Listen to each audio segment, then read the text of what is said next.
আসসালামু আলাইকুম। পাঠ করছি প্রণয়ের নব্য সূচনা। লিখনীতে ইনসা ইশা চৌধুরী। গল্প পাঠে আমি রেজওয়ানা খান নদী। পর্ব ২৫। রাফি হতাশ ভঙ্গিতে বাড়ির সামনে গাড়ি থামিয়ে গাড়ি থেকে নেমে পড়ল। গায়ে থাকা কোটটা অনেক আগেই খুলে ফেলেছে। উসখুস চুলগুলো বাতাসে আরো এলোমেলো হয়ে উঠেছে। ভীষণ ক্লান্ত শরীর নিয়ে গাড়ির দরজায় হেলান দিয়ে আকাশের দিকে তাকিয়ে রইল রাফি। আজ অমাবস্যা, চারদিকে ঘুটঘুরে অন্ধকার। ঠিক তেমনি তার মনটাও অন্ধকারে ঢেকে গেছে। রাফির অনুভূতিগুলো আজ ভীষণ কষ্টদায়ক। অথচ অদ্ভুত ব্যাপার, তার চোখ থেকে এক ফোঁটা পানি ঝরছে না। অবশ্য এরও একটা কারণ ছিল। অ্যালেথিসমিয়া। এটি হচ্ছে এক ধরনের মানসিক রোগ, যা হলে মানুষ আর কি মানে ডিপ্রেশনের জায়গা। তারপরে হচ্ছে আপনার কোনো আবেগ প্রকাশ করতে পারে না। ছোটবেলা থেকেই রাফি নিজের অনুভূতিগুলোকে ঠিকমতো বুঝতে বা ভাষায় প্রকাশ করতে পারত না। খুব বেশি কাঁদতো না, আবার আনন্দ পেলেও তা প্রকাশ করতো না। মানুষের সঙ্গে সহজভাবে মিশতে পারতো না। বেশিরভাগ সময় নিজের মধ্যে গুটিয়ে থাকতো। মা-বাবা তাকে সবসময় আগলে রেখেছে। তার চাওয়া পাওয়া পূরণ করার চেষ্টা করেছে। কিন্তু রাফি নিজের ইচ্ছার কথাও খুব কমই মুখ ফুটে বলতো।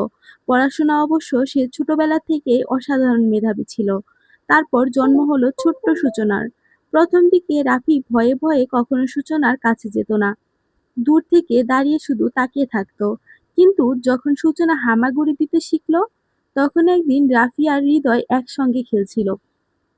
পাশে মেঝেতে বসে থাকা ছোট্ট সূচনা ওদের দেখে হামাগুড়ি দিয়ে কাছে চলে এলো। সেদিন প্রথমবারের মতো রাফি আলতো করে সূচনার গালে হাত রেখেছিল। আর সূচনা সেই নিষ্পাপ হাসি দেখে রাফিও প্রাণ খুলে হেসেছিল। তখন থেকেই রাফি একটু স্বাভাবিক আচরণ করত। যখন রাফির বয়স ১৬, তখন সে কানাডায় চলে যায়। সেখানেও সবার চেয়ে বেশি মিস করত সূচনাকেই। অতঃপর পড়াশোনার এক পর্যায়ে ২২ বছর বয়সে ছুটি পেয়ে দেশে ফিরছিল। সূচনার জন্য কত চকলেট নিয়ে এসেছিল রাফি! এই তো সেদিনের কথা মনে হচ্ছে। ভরা বিকেল। তখন সূচনার বয়স ১২। কি সুন্দর মিষ্টি করে হেসে চকলেট খেতে খেতে বলেছিল, ভাইয়া, আমি বড় হয়ে তোমাকেই বিয়ে করব। কিন্তু সে কি নিজে কথা রেখেছে? না, বরং রাফিকে ভুলে গিয়ে অন্য একজনকে বিয়ে করেছে। তখন সূচনা ছোট ছিল, বুঝতো না কথা। একথা ভেবে রাফি নিজেকে অনেকবার বোঝানোর চেষ্টা করেছে। তবুও যদি তার মা একবার তার অনুভূতির মূল্য দিত, যদি একবার তার ভালোবাসা বুঝতো, তাহলে হয়তো আজ সূচনা তারই হতো। তবুও আশ্চর্যের বিষয়, বুক ভরা এই অসহনীয় যন্ত্রণা নিয়েও রাফির চোখ থেকে এক ফোঁটাও অশ্রু ঝরল না। বুকটা কষ্টে ছিন্নভিন্ন হয়ে যাচ্ছে, অথচ তার গলা শক্ত, মুখটা পাথরের মতো নির্বাক। সূচনা টেবিলে বসে প্রণয়ের বাড়িয়ে দেওয়া রুটিনটা মনোযোগ দিয়ে দেখছিল। পরীক্ষার তারিখ অনুযায়ী এমন সুন্দরভাবে সিলেবাস ভাগ করে দিয়েছে প্রণয় যে পরীক্ষার বেশ কয়েকদিন আগেই পুরো সিলেবাস শেষ হয়ে যাবে। এখন থেকে প্রতিদিন কতক্ষণ পড়বে, কোন বিষয়ে কতটা সময় দিবে, সবকিছু সঠিকভাবে সাজিয়ে দিয়েছে প্রণয়। কাল আবার কলেজও আছে, তাই রুটিনটা আরো মন দিয়ে খুঁটিয়ে দেখছিল সূচনা। এমন সময় ঘরের দরজা খুলে প্রণয় ভেতরে প্রবেশ করলো। সূচনা কিছু বলতে যাবে তার আগেই প্রণয় কোনো কথা না বলে সোজা ওয়াশরুমে চলে গেল। অনেকক্ষণ আগে বন্ধুদের সঙ্গে বেরিয়েছিল, এইমাত্র বাড়ি ফিরেছে। সূচনা মনে মনে ভেবে নিল হয়তো রাফির আজকের কর্মকাণ্ডে প্রণয় তার উপর রেগে আছে। কেননা প্রণয় বন্ধুদের সাথে বের হওয়ার আগেও কিছুটা সূচনাকে ইগনোর করে গেছে। অবশ্য এতে অবাক হওয়ার কিছু নেই। যে পরিস্থিতি তৈরি হয়েছে তাতে রেগে যাওয়াটাই স্বাভাবিক। একটা দীর্ঘশ্বাস ফেলে সূচনা নিজের নোট খাতাগুলো সুন্দর করে গুছিয়ে রাখলো। অতঃপর নীরবে বসে প্রণয়ের ওয়াশরুম থেকে বেরিয়ে আসার অপেক্ষা করতে লাগলো। কিছুক্ষণ পর প্রণয় ওয়াশরুম থেকে বের হয়ে আসতেই সূচনা বিছানায় বসে পা নামিয়ে বলল, আপনাকে দেখে বোঝা যাচ্ছে আপনি অনেক রেগে আছেন। প্রণয় তাৎক্ষণিক সূচনার দিকে তাকালো। সূচনা প্রণয়ের তাকানো দেখে মিনমিন করে বলল, আপনি কি ভাইয়ার জন্য এখনো আমার উপর রেগে আছেন? কথা শুনে বিদ্যুতের বেগে প্রণয় সূচনার পাশে বসে পড়ল। সূচনার কানে মুখ নিয়ে ফিসফিস করে বলল, হ্যাঁ, আমি রেগে আছি। আর আমি রেগে থাকলে তুমি আমাকে চুমু দিবে? আর তুমি রাগ করবে, আমি তোমাকে কামড় দেব। কথা বলে প্রণয় সূচনার কাঁধে হালকা করে কামড় দিল। সূচনার হালকা ব্যথায় আর্তনাদ করে উঠল আর রাগী কণ্ঠে বলল, এসব কি ধরনের অসভ্য মার্কা কথা, আর কি ধরনের ব্যবহার? আমি রাগ করলে আপনি আমাকে কামড় দেবেন কেন? আর সব থেকে বড় কথা, আমি কি এমন এখন রাগ করেছি নাকি যে আপনি আমাকে এমন করলেন? আমি কত ব্যথা পেলাম। প্রণয় শটান হয়ে বিছানায় শুয়ে পড়ল আর সূচনার দিকে তাকিয়ে বলল, আমিও তো ব্যথা পেয়েছি।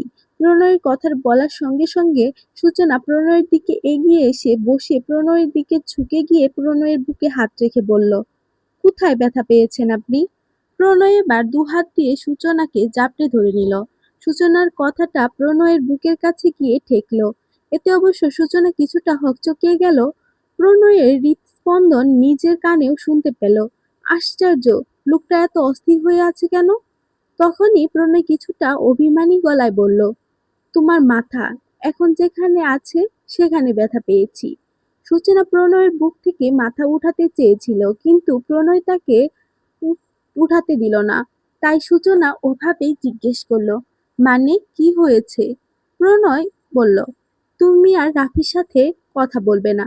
প্রণয়ের এমন কথাতে সূচনা অবাক হয়ে বলল, মানে আপনি কি বলতে চাইছেন? এবার প্রণয় সূচনাকে বুক থেকে উঠিয়ে নিজেও উঠে বসলো। সূচনাকে তার কোলে বসিয়ে নিল আর বলল, যতবার ও তোমাকে সুজি বলে ডাকে, আমার মনে হয় আমি ওকে মেরে ভর্তা বানিয়ে ফেলি।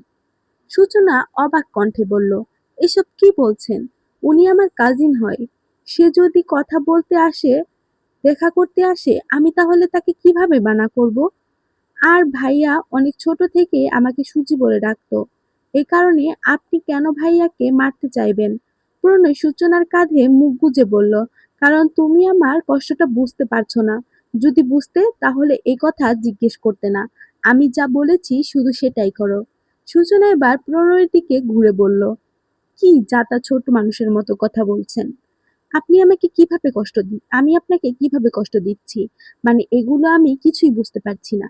রাফি আমার ভাই হয়। আপনি এসব কি বলছেন? আমি এসব বলছি তার কারণ হলো রাফি মনে মনে তোমাকে ফিল করে। এমনি এমনি বলছি না। আর তুমি যদি বলো আমি জেলাস ফিল করছি, তাহলে এটা সত্যি আমি জেলাস ফিল করছি। কারণ আমার কোনো কথা ইনিয়ে বিনিয়ে বলতে ভালো লাগে না। যা বলবো স্ট্রেট ফরওয়ার্ড।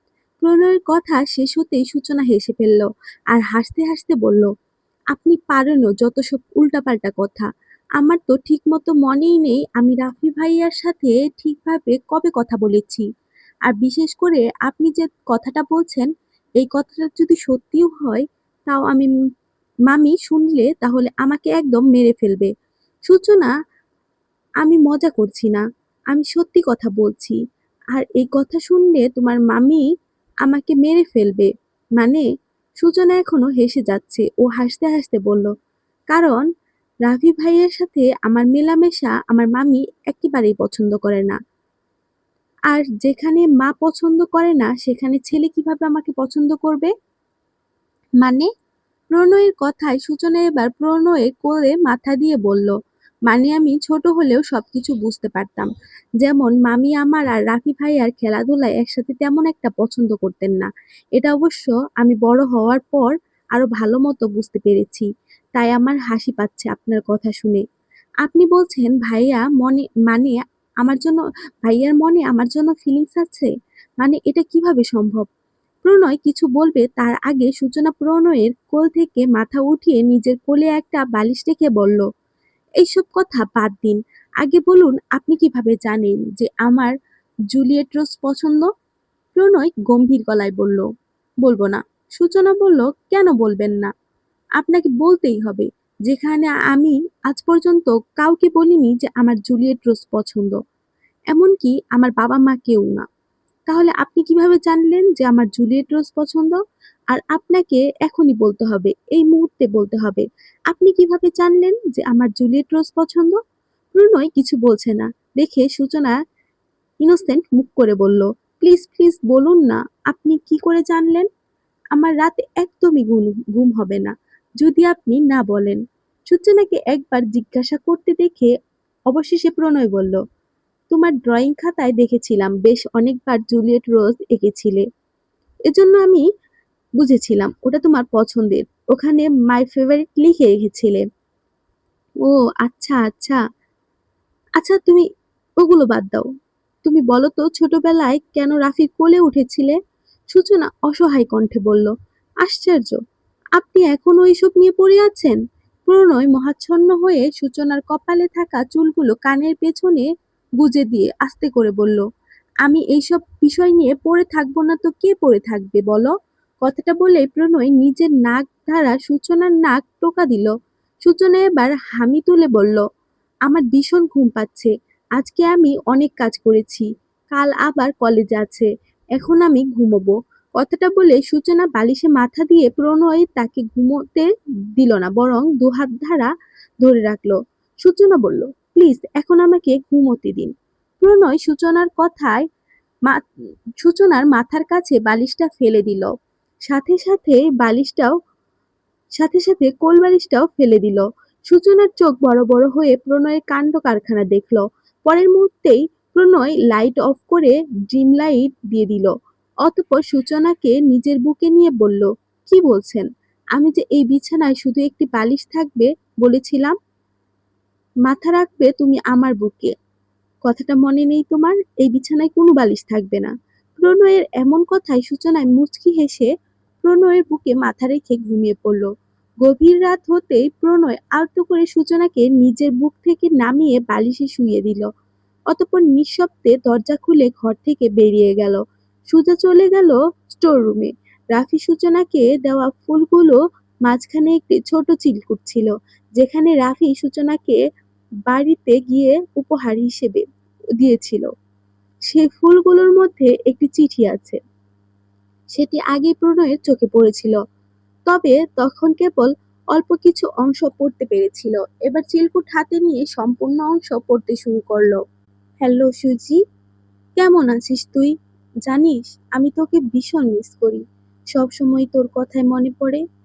তুই এখন অনেক বড় হয়ে গেছিস। আগের সেই ছোট্ট সুজি আর নেই। কেউ না জানলেও তুই তো জানিস আমি নিজের মনের কথা ঠিকভাবে প্রকাশ করতে পারি না। সবসময় কেমন যেন সংকোচ বোধ হয়। তাই আজ অনেক সাহস করে তোকে একটা কথা বলতে চাই। আমি তোকে ভালোবাসি। শুধু ভালোবাসি না, আমি তোকে বিয়েও করতে চাই। আমি জানি এসব শুনে তুই হয়তো খুব অপ্রস্তুত হয়ে গেছিস। কিন্তু বিশ্বাস কর, আমার মনে তোর জন্য এই অনুভূতিটা আজকের নয়। আজ প্রায় ৬ বছর ধরে আমি তোকে নিঃশব্দে ভালোবেসে এসেছি। সুজি, আমি তোকে খুব ভালোবাসি। ইতি, রাফি। চিরকুটটি পড়ে শেষ করে প্রণয় মুঠোর ভেতর শক্ত করে চেপে ধরল। ধীরে চোখ বন্ধ করে শান্ত কণ্ঠে বলল, sorry Rafi, is that too late? সূচনা এখন আমার স্ত্রী, আমার অর্ধাঙ্গিনী। তাই ওর উপর সবচেয়ে বেশি অধিকার আজ আমারই। হয়তো তুমি ওকে সত্যিই ভালোবেসেছ, কিন্তু ভাগ্য ওকে আমার করে দিয়েছে। নসিব বলে একটা কথা আছে, তাই না?